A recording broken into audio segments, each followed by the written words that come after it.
Hi. So let me tell you about the child I once worked with. Was described as very difficult in school. Every morning during assembly, he would cover his ears, he would start crying, and sometimes even run away from the line. His teachers were just thinking it was just being difficult.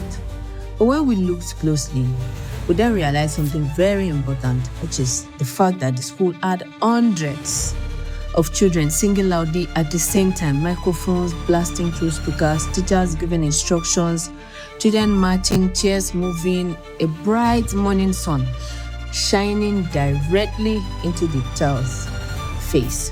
For this child, the environment was just uncomfortable. It wasn't just uncomfortable, rather, it was really painful. His nervous system was overloaded. Okay, then what do? We allowed him wear noise-reducing headphones and then step aside when things became too overwhelming. Then something strange happened.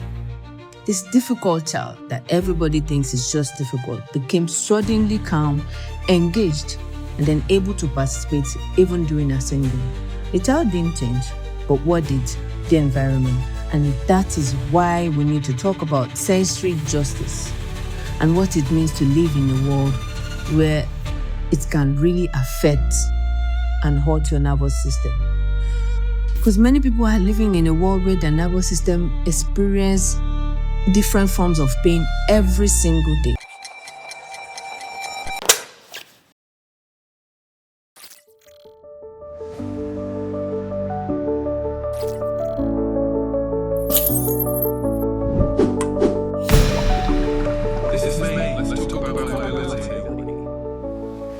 Before we continue, my name is Esther. I am an occupational therapist who works with children with sensory processing challenges and neurodevelopmental differences. Through my work, I see every day how environments either support or overwhelm a person's nervous system. Okay, what is sensory justice? Sensory justice is the idea that everyone deserves the environment that respects and accommodates their sensory needs. No matter who you are, no matter what you do, your environment should respect and accommodate your sensory needs.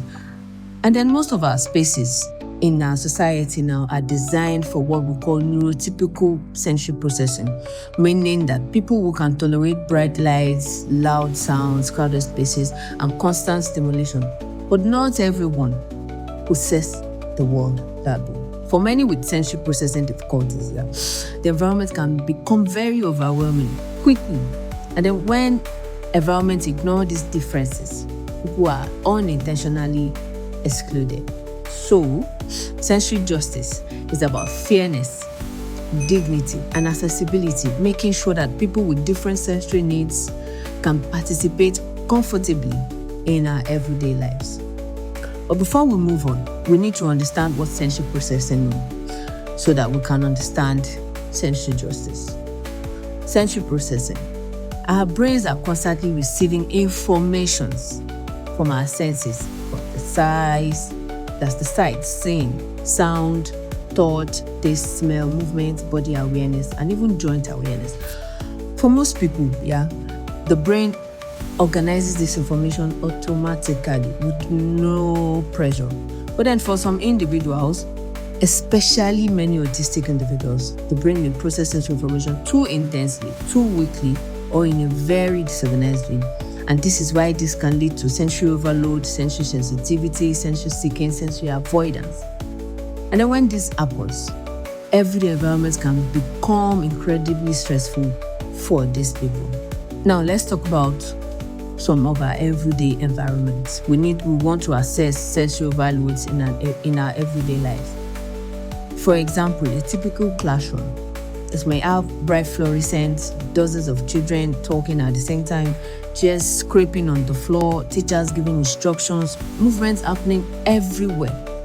For a child with sensory sensitivity, this one feels like noise, light, and movement attacking the brain all at once. Another example we can look at is the supermarket. Of course, there's loud music, and there are people moving in different directions, bright lightning, strong smell, announcement over speakers, and what now feels like a normal shopping trip. to one person can feel like a complete sensory chaos to another person.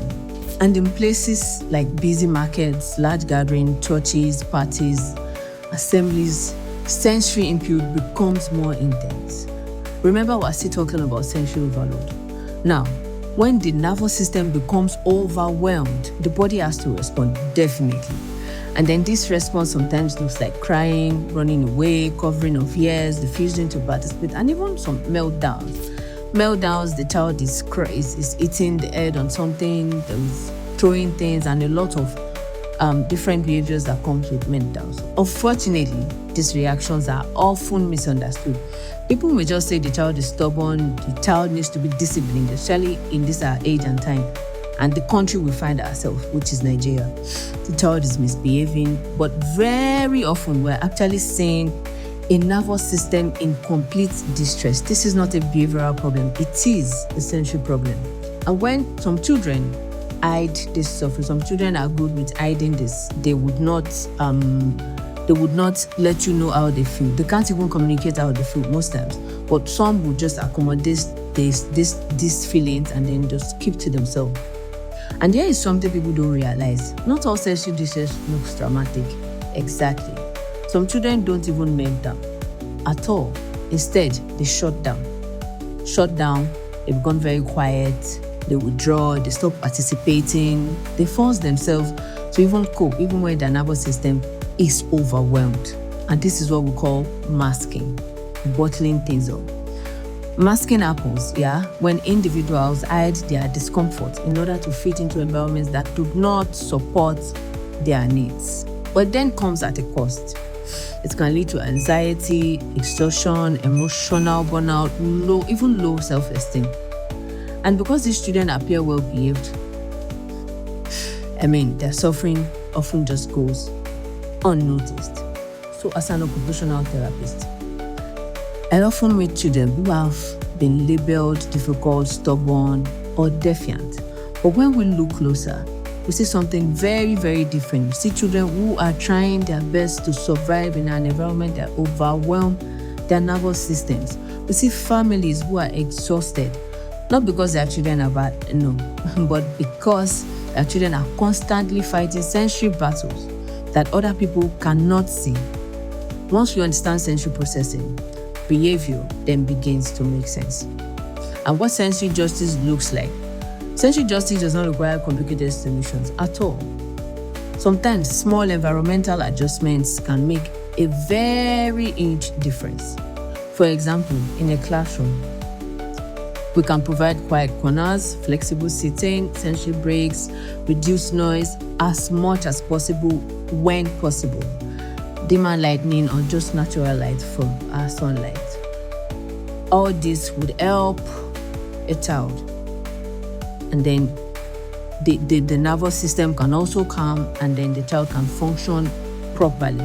At home, parents can also support regulation through predictable routines, sensory activities, calm environments when children are overwhelmed. When the child is overwhelmed, you notice that the child is overwhelmed, you create a calm environment for this child so that the child can be calm, right? And then most importantly, we must listen to individuals. We must listen to these children when they tell us something is uncomfortable, when they try to cover their ears, because some are not verbal. For those that are verbal, it is easy to say, I'm not comfortable. For those that are not verbal, they cover their ears. Sometimes they start crying. We need to understand these behaviors and know what it is attached to, and then listen to them so that we can prefer solutions as much as we can. And why does sensory justice matter? Sensory justice is not just about comfort. It is about inclusion. When environments ignore sensory needs, people are excluded from participating fully in school, at work, in social gatherings, and in community life. And when we design environments with sensory awareness, we create spaces where people can thrive, where people can live, where people can be happy, where we can even understand ourselves more. We can even understand children living with autism more. We can address their needs as much as possible. So, the next time you see a child covering their ears, refusing to enter a room, or becoming overwhelmed in a crowded space, remember, before you start judging, Yeah, before you start judging, you need to ask yourself, what might this environment feel like through their nervous system? How is this environment affecting this child's nervous system? But sometimes the problem is not the child. The problem sometimes is the environment. And we do not need children to be less sensitive. No, we need the world to be more understanding. Sense of justice is not luxury. It is dignity, and everyone deserves to live in a world that does not hurt them. Thank you very much for coming. I would see you some other time. I remain Esther, an occupational therapist. Thank you.